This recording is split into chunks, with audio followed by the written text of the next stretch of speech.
Bismillahirrahmanirrahim. Assalamualaikum warahmatullahi wabarakatuh. Bapak Ibu, saudara-saudari jamaah Masjid Bagus Salam yang dirahmati Allah Subhanahu wa taala. Kegiatan halal bihalal pada pagi hari ini, Minggu 14 Mei 2023, bertepatan dengan 23 Syawal 1444 Hijriah. Selanjutnya, marilah kita mendengarkan tausiah halal bihalal oleh Haji Ahmad Farhan dengan tema Sucikan Hati, Kuatkan Silaturahmi, Bekal Menghadapi Ilahi Rabbi. Kepada Bapak Ustadz Haji Ahmad Farhan dengan hormat kami persilakan.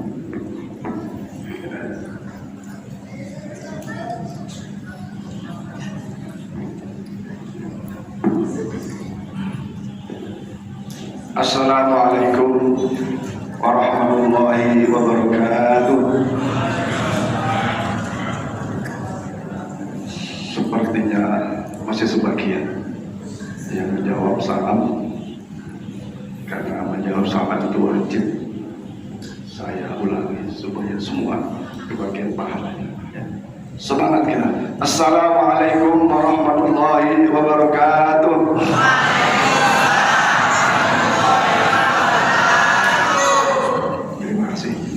Bismillah, alhamdulillah alladzi ja'alana min ibadikal mu'minin wa ja'alana min ibadikal muttaqin wa ja'alana min ibadikal muhsinin. Ja'alana Allahu wa iyyakum minal a'idin al-faizin, kullu amin wa antum bi khair. Taqabbalallahu minna wa minkum siyamana wa siyamakum. Asyhadu an la ilaha illallah wa asyhadu anna Muhammadar Rasulullah.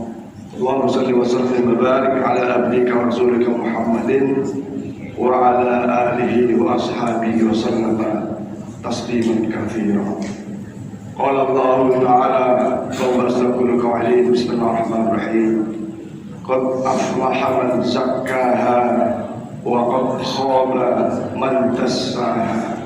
Wa qala ta'ala aidan wal yakhshal ladzina law taraku min khalfihim dzurriyyatan dhi'afan khafu wal yattaqullaha wa qulu qawlan sadida.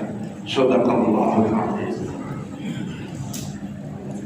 Alhamdulillah, hadirin hadirat sekalian yang kami hormati, Bapak Pembina Masjid Bagus Salam sekaligus tokoh masyarakat Komplek Duta Bandara, Bapak Haji Sukiman, Bapak Haji Sadikis, Bapak Haji Mulyanto, Bapak Haji Mulyadi Hamka, hadirin para pengurus, para panitia halal, ibu-ibu, wabil khusus kawiah kita Raya Salsabila beserta ibu beliau. Kita telah tahu prestasi yang dicapai oleh anak Raya Salsabila. Alhamdulillah, kita senantiasa bersyukur kepada Allah dan sekaligus berselawat kepada Rasulullah Muhammad SAW. Hari ini kita dalam keadaan sehat walafiat dapat menghadiri acara halal bihalal Masjid Bagus Salam di pagi hari ini, yang sekaligus kita mengikuti pemilihan Ketua Masjid Bagus Salam periode 2023-2028. Saya ditunjuk untuk memberikan tausiah yang tadinya kita mau undang Ustadz Somad, tapi bukan Ustadz Somad yang di Jakarta atau di Jambi, tapi karena dikaitkan dengan pemilihan ketua masjid, jadi ya ketua masjid yang ada ini diminta untuk tausiah. Hadirin sekalian, yang pertama atas nama pribadi dan keluarga sekaligus atas nama pengurus masjid mengucapkan selamat Hari Raya Idul Fitri 1444 Hijriah minal aidin wal faizin. Mohon maaf lahir dan batin. kami sadar sesadar-sadarnya sebagai pribadi, keluarga, pengurus masjid banyak kesalahan-kesalahan selama ini. Untuk itu menjaga kesucian diri sesama kita dengan kerendahan hati. Sekali lagi kami mohon maaf yang sebesar-besarnya. Kami tidak bisa hadir di rumah para jamaah secara keseluruhan, hanya sebagian kecil saja yang bisa datang. Bukan tak mau, tapi begitulah fakta yang ada. Maka momentum halal bihalal ini sekali lagi kami doakan semuanya selalu dalam keadaan sehat walafiat, dimurahkan rezekinya, dipanjangkan umurnya, dan satu sama lain saling memaafkan. Mudah-mudahan bisa ketemu lagi Ramadan tahun yang akan datang. Amin ya rabbal alamin. Para jamaah sekalian, ini kalau lihat waktu belum jam 9, jadi bisa panjang, ya. Bisa panjang. Mudah-mudahan sabar menunggunya dan ada manfaatnya. Bapak Ibu sekalian, sesungguhnya halal bihalal itu ada karena ada Idul Fitri. Ya, ayo kita ucapkan. Halal bihalal ada karena ada Idul Fitri. Idul Fitri ada karena ada siamu Ramadan. Ya, nah mungkin ujung-ujung halal bihalal. Ada proses sebelumnya sehingga ulama-ulama, para tokoh-tokoh agama di Indonesia mengadakan acara seperti ini, halal bihalal. Kalau kita baca di dalam Kamus Besar Bahasa Indonesia, halal bihalal itu intinya kegiatan yang dilakukan untuk saling silaturahmi dan saling memaafkan setelah hari raya Idul Fitri. Ini perlu dipahami. Ada halal bihalal, ada Idul Fitri, ada siamu Ramadan. Mudah-mudahan saya dan kita semua hari ini bisa saling memaafkan sehingga fadilah puasa, fadilah Idul Fitri kita bisa naik. Kenapa? Ramadan kita lakukan dengan baik, dengan sempurna, baik secara kuantitas maupun kualitas, baru dapat Idul Fitri. Kalau Ramadannya orang Islam tahu Ramadan tidak puasa, kecuali ibu-ibu yang datang bulan, sakit tidak, bepergian tidak, badan sehat tak puasa, tak mungkin dapat Idul Fitri. Itu pasti, ya. Jadi yang dapat Idul Fitri adalah seorang muslim, orang beriman melaksanakan syiam Ramadan dengan sebaik-baiknya, baik secara fikih maupun secara keimanan di dalam pelaksanaannya. Puasa saya seperti apa, puasa bapak ibu seperti apa, kita bertawakal kepada Allah Subhanahu wa Ta'ala. Tapi kita sadari puasa kita banyak kekurangan, banyak kesalahan, tetapi doa-doa yang selalu kita panjatkan ba'da salat tarawih itu adalah wa tammim takfirana ya Allah, sempurnakan kekurangan-kekurangan kami dalam beribadah, dalam berpuasa, dalam sholat wajibnya, sholat tarawihnya, sholat sunnah lainnya, termasuk sedekahnya, zakat fitrahnya, disempurnakan kekurangannya oleh Allah Subhanahu wa Ta'ala. Maka kita berhusnudzon kepada Allah, mengharap dengan sangat kepada Allah, kita termasuk orang-orang yang kembali kepada kesucian, kepada fitrah, kama wulidat ummu, seperti bayi yang baru dilahirkan. Yakin nggak puasa kita terima? Yakin aja. Yakin aja, apalagi ada doa tadi, kekurangannya disempurnakan oleh Allah Subhanahu wa Ta'ala. Maka kita termasuk apa yang difirmankan oleh Allah Subhanahu wa Ta'ala, Syahru Syawal, Idul Fitri, seperti qad aflaha man zakkaha, bahwa kita telah mampu membersihkan kotoran noda dan dosa kepada Allah Subhanahu wa ta'ala. Kemudian disambut dengan dengan halal bihalal. Saya yakin di antara kita nggak ada yang punya konsep tidak akan memaafkan 7 turunan. Nggak ada kan? Idul Fitri, salaman, rangkulan, nangis, haru. Saya yakin keluar dari hati yang paling dalam.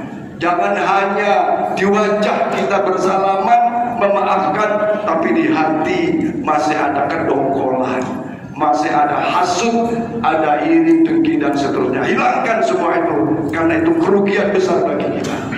Maka dengan halal bihalal kita yang di awal Idul Fitri bersih kepada Allah Subhanahu wa ta'ala atas segala noda dan dosa, dengan saling memaafkan kita bersih dosa sesamanya, maka insya Allah kita termasuk qad aflaha man zakkaha, termasuk orang-orang yang beruntung. Nah, diliputi dengan godaan, cobaan, gangguan, ada sifat-sifat buruk, maka man khaba man dassa, rugi kalau sudah saling memaafkan, boleh bersih dosa kepada Allah, bersih dosa kepada sama. Kita bikin acara dosa lagi, kita bikin ucapan-ucapan yang menyinggung perasaan lagi, rugi.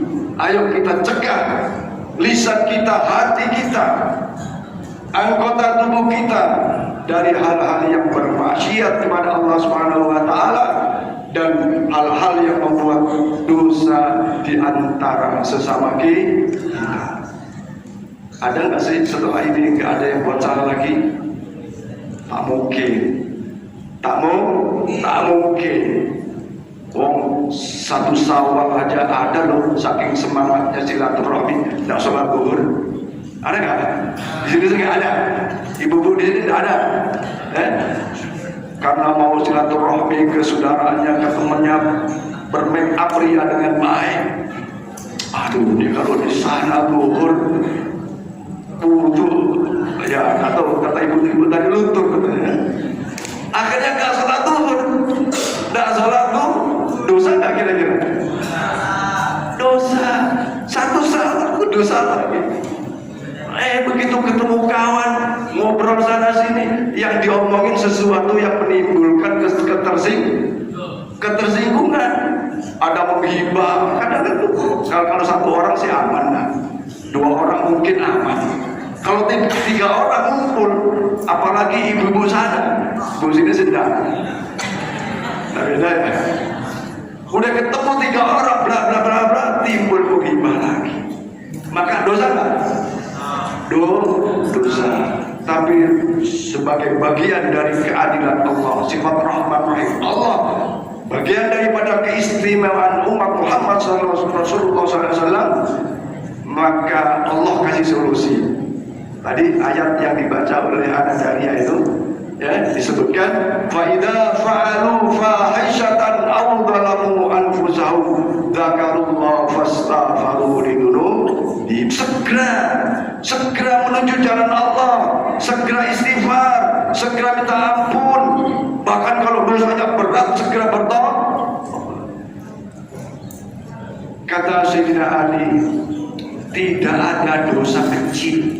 Kalau dosa kecil itu terus menerus dilakukan, ya, tidak ada dosa kecil kalau dosa kecil itu terus menerus dilakukan, dan tidak ada dosa besar kalau setelah dosa besar itu beristighfar, mohon ampun, tobat, dipastikan diampuni oleh Allah Subhanahu wa ta'ala. Jadi solusinya, kalau sudah terlanjur kita berbuat dosa, ninggalin sholat kah, atau tadi menyinggung perasaan teman dan saudara serta yang lainnya sesama manusia, segera istighfar, segera bertobat, mohon ampun kepada Allah Subhanahu wa ta'ala. Maka insya Allah kembali hapus dosa itu. Dosa yang gak mungkin, yang sulit diampuni oleh Allah, kata Rasulullah SAW, kullu ummati mu'afun illal mujahir. Dosa-dosa umatku itu akan diampuni oleh Allah Subhanahu wa taala kecuali yang dengan dosa itu muhajir. Maksud bukan muhajir, mujahir, bukan ikan mujahir. Dosanya tuh diberi apa? Disebarkan. Dosanya tuh dikasih tahu orang banyak. Dosa dikasih tahu orang banyak. Maka itu seperti orang menantang kepada kehendak Allah Subhanahu wa taala, kepada sunnatullah, kepada sunnatullah. Sementara Allah itu Maha memaafkan, Maha mengampuni atas segala dosa-dosa hambanya. Nah, hadirin sekalian, saya tidak, materinya tidak seperti yang tadi disampaikan oleh Pak Ketua Pelaksana. Sucikan hati, kuatkan silaturahmi, menghadapi Rabbi, tapi lebih kepada menjelaskan, menjelaskan tentang ayat yang dibaca tadi, surat yang dibaca tadi, bahwa keberhasilan orang ibadah puasa itu adalah la'allakum tattaqun. La'allakum tattaqun. Bagaimana ciri-ciri orang yang berhasil dalam puasanya sehingga menjadi orang yang bertakwa? Yang pertama, ayat yang dibaca tadi adalah yunfikuna fis-sarra, orang yang gemar menolong kepada sesama, orang yang punya rasa empati kepada sesama. Sesama ini boleh sesama agama atau non muslim. Kepedulian, empati, menolong kepada hal kemanusiaan dianjurkan oleh syariat agama. Di situ disebutkan fis-sarra wa dharra. Memang ayatnya yunfikuna, berinfak, tapi makna secara umum adalah menolong sesama, membantu sesama bagi saudara-saudara kita yang kebetulan kurang beruntung dalam sisi ekonominya, keuangannya, atau keadaan lain yang memang perlu dibantu. Maka ciri-ciri orang muttaqin ada senantiasa dia membantu, menolong, empati kepada sesama, apalagi kepada agamanya. Infak, sedekah tidak harus menunjuk banyak. Bisarra wa dharra, boleh sedekah sesuai dengan kemampuan kita. Maka kalau ada di antara saudara-saudara kita ada peluang sedekah yang tidak dipastikan jumlahnya, tahu-tahu gerutu, tahu-tahu ngomel, wah, ini dipertanyakan sifat ketakwaannya kepada Allah Subhanahu wa taala. Karena konsep sedekah adalah sesuai kemampuannya dan tidak mungkin orang tidak bisa bersedekah. Bahkan sedekah yang paling murah, ringan adalah sedekah senyum. Senyum pun kadang-kadang nggak mau. Senyum pun kadang nggak mau. Ada tetangga yang di sini diajak senyum melemos. Nah, nanti ada ayat tadi itu surat apa tadi? Surat Al-Luqman. Nanti ditegur nggak jawab, melengos. Bagaimana tuh? Padahal kita mau sedekah senyum, sedekah senyum aja nggak mau, gimana duitnya tuh? Ya kan? Maka disinilah kadang-kadang bahwa sedekah itu tentu saja mempunyai nilai yang tertinggi di sisi Allah Subhanahu wa taala.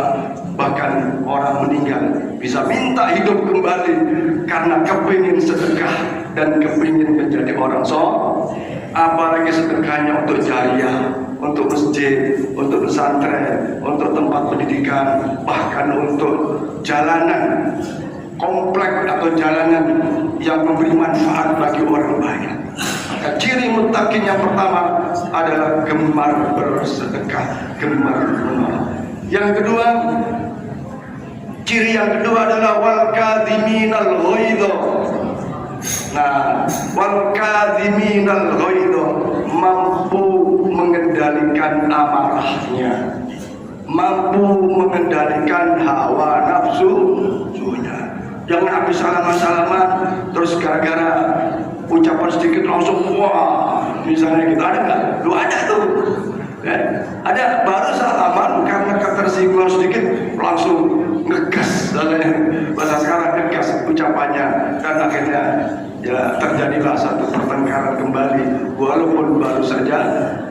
Nah, mengendalikan amarah ini ya biayanya, tidak mudah juga, ya, tidak mudah juga. Baik antara istri maupun suami kepada istri.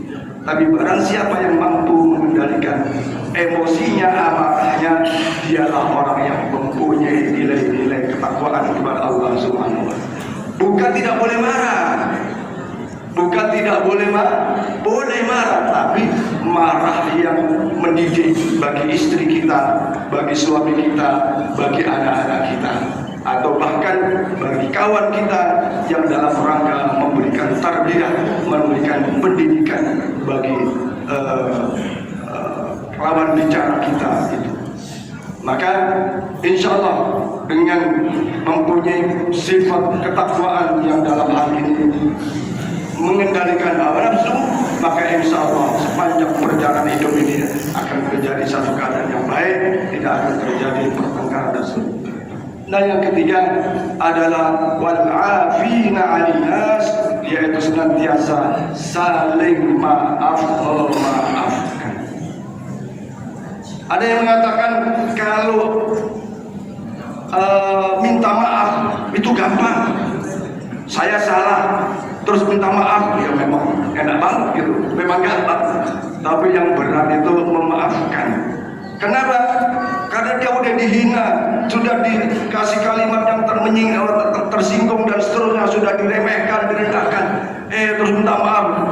Biasanya ada tingkat keberatan yang tinggi bagi orang yang memaafkan.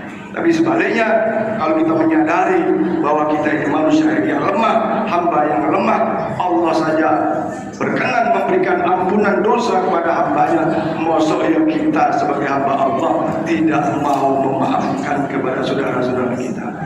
Ada yang nggak mau maafin sama suami, ada nggak maafkan istri. Wah, ini lebih bahaya lagi.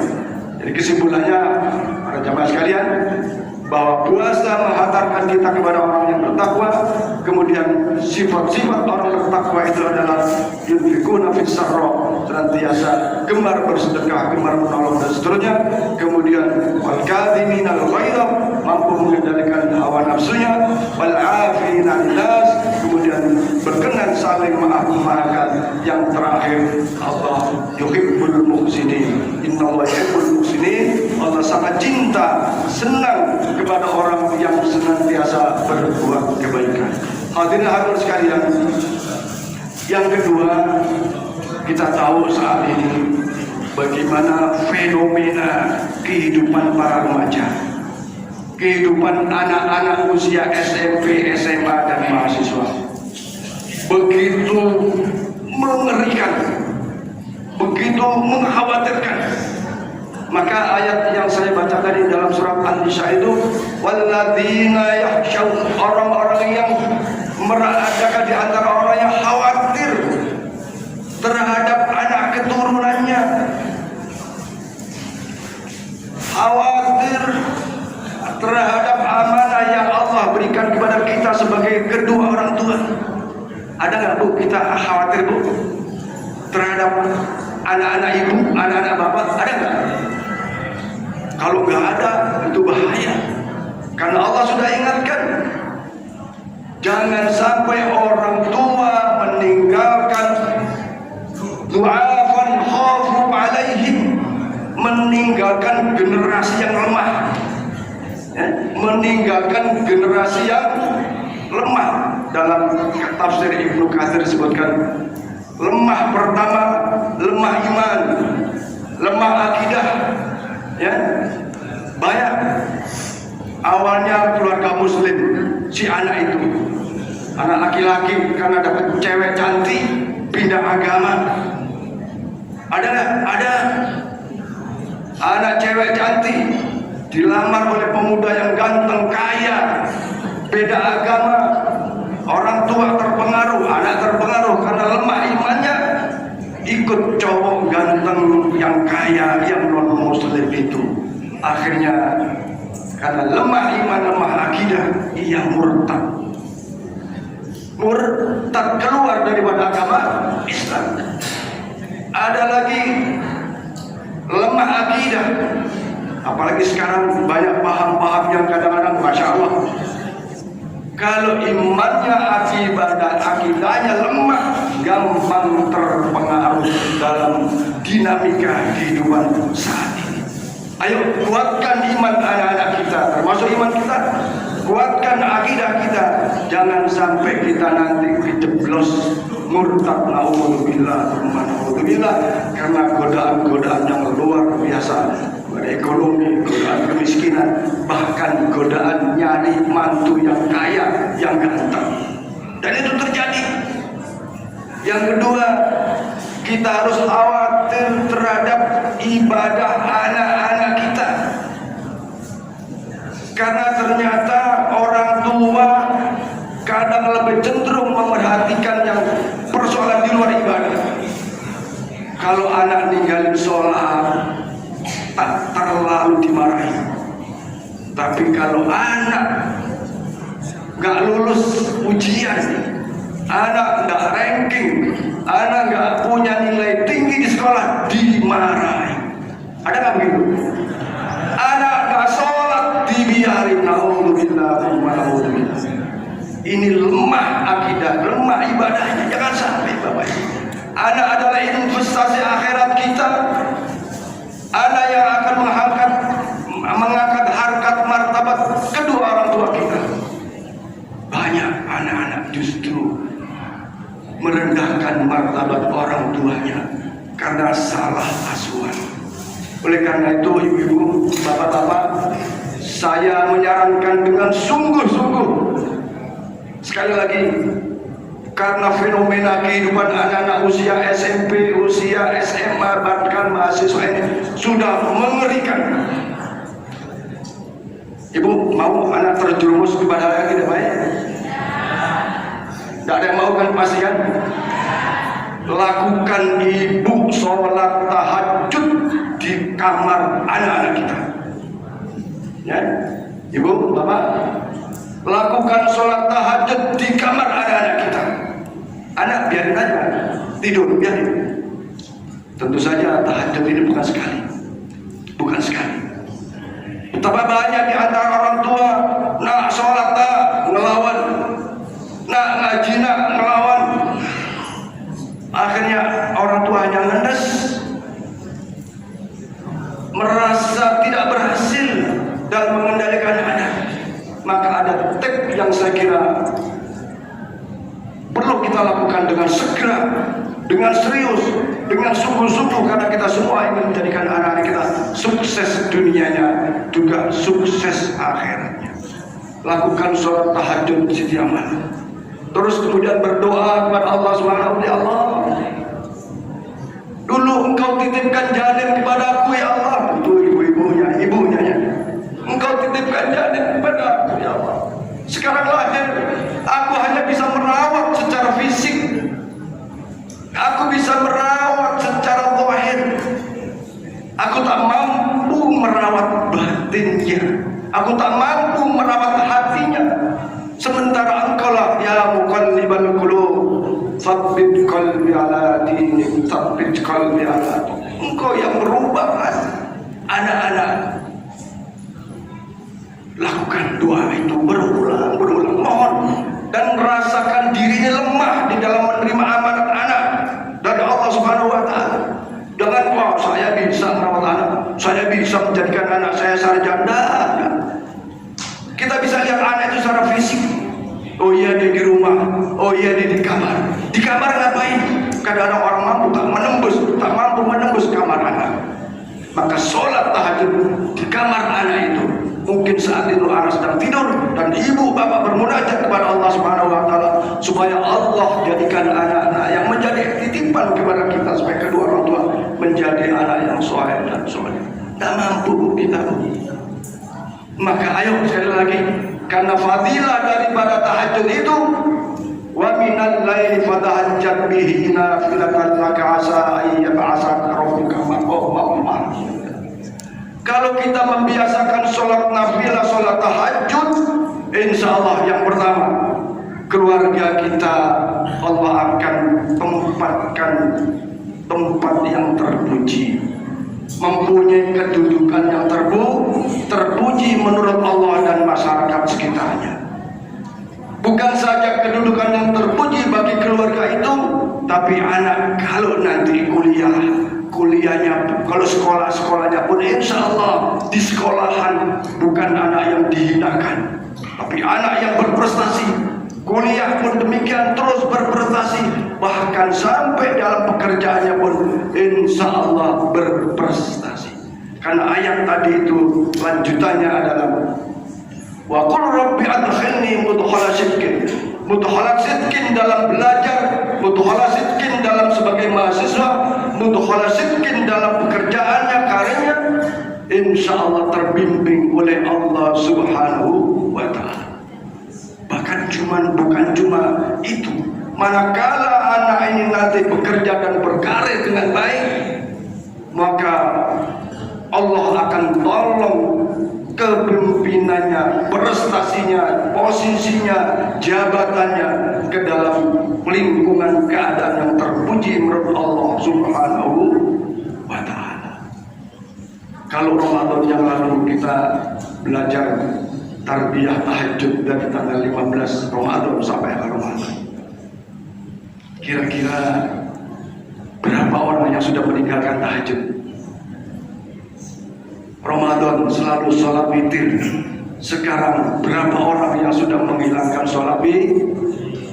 Ayo introspeksi diri. Maka jaga anak-anak kita dan bermunajat kepada Allah Subhanahu wa ta'ala, sehingga tidak ada penyesalan di kemudian hari yang berbagai macam keadaan. Ada menikah karena kecelakaan, enggak selesai kuliah karena keburu kecelakaan, menikah dan seterusnya. Kita tak mampu Bapak Ibu mengendalikan hati anak kita, tak mampu. Tapi dengan munajat kepada Allah Subhanahu wa ta'ala, maka insya Allah harapan kita, dan ini sebagian sudah kisah nyata, sudah ada yang seperti anaknya sulit diatur, sholat nggak mau, ini nggak mau, tapi begitu dikasih nasihat untuk melakukan amalan seperti tadi, sholatlah di kamarnya, kemudian munajat, insya Allah Allah yang membolak-balikkan hati manusia.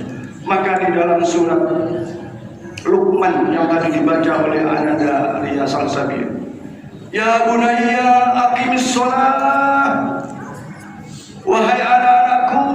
Sebenarnya itu sebelumnya diawali dengan kalimat ya bunayya la tusyrik billah innasyirka la dzulmun adzim. Wahai anak-anakku, jangan kalian mensekutukan Allah.